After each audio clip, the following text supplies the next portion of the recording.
Très chers amis, bonjour. Nous sommes cette semaine dans la paracha Shelach Lecha et cette paracha qui parle des explorateurs a également comme thématique à la fin de la paracha le schéma Israël, le troisième paragraphe du schéma Israël dans lequel on va retrouver notamment la fameuse mitzvah des tzitzit, les franges qui se trouvent au coin des vêtements.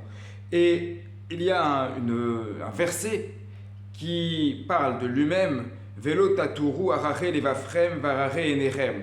Vous n'irez pas explorer après vos cœurs et après vos yeux. Donc le but, nous dit la Torah, le but des tzitzit, c'est qu'en regardant ces franges qui sont au coin des vêtements, ceux-ci vont nous rappeler les mitzvot de la Torah, les commandements.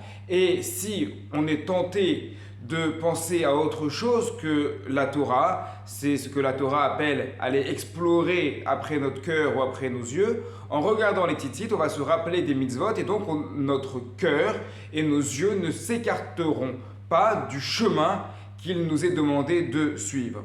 Le Sifri nous dit, est-ce que cela signifie que les yeux vont après le cœur ou bien est-ce le cœur qui va après les yeux?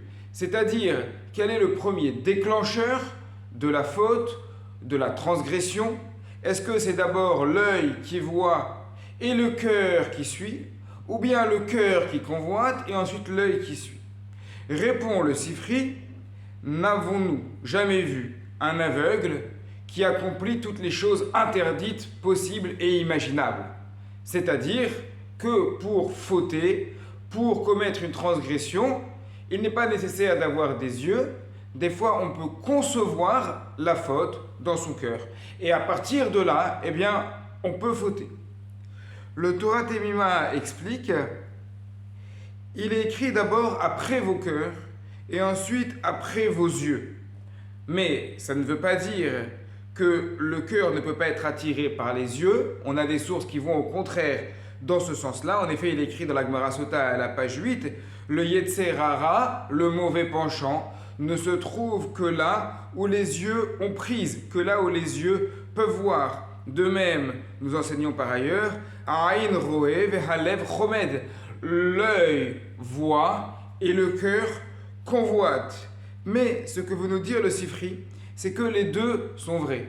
Il se peut parfois que le mécanisme premier vienne de l'œil, donc effectivement on est bien, on est très bien dans notre vie de tous les jours et puis on voit quelque chose d'interdit qui tout d'un coup nous fait réfléchir et nous prend une envie de suivre l'interdit, donc l'œil qui va vers le cœur.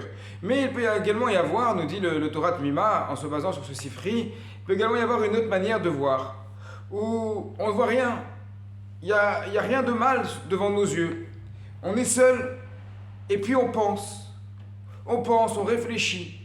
Et même en étant seul avec soi-même, entre quatre murs, sans fenêtre pour regarder à l'extérieur, eh bien, il n'est pas nécessaire qu'il y ait un appel à l'extérieur pour fauter. Des fois, on va se créer, se fantasmer quelque chose dans notre tête. Et à partir du moment où on va créer cette envie, donc par le cœur, ce qu'on appelle le cœur, eh bien, à partir de là, le cœur va influencer les yeux à regarder, à voir selon une perception qui s'est fantasmée.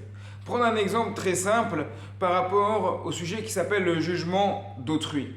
Des fois, on peut voir quelqu'un qui a un comportement suspect. Donc, on voit, on regarde et ensuite on va imaginer plein de choses mauvaises sur lui. C'est une première manière de cerner le problème. Mais il y a une autre manière. Des fois, on ne voit rien du tout.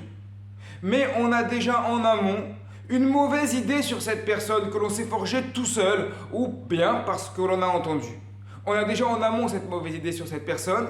Donc à partir du moment où on va la voir, même si elle ne fait rien de suspect, eh bien c'est l'idée que l'on avait au préalable sur cette personne qui va forger la manière dont on va le regarder. Voilà donc ce que nous enseigne ici la Torah dans notre paracha.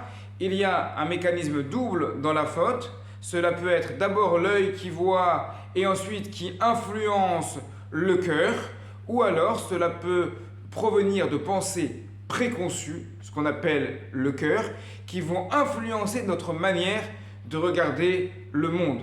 Une fois que l'on a conscience de cela, eh bien évidemment, il faut se dire qu'on doit suivre ce mécanisme mais dans un aspect positif.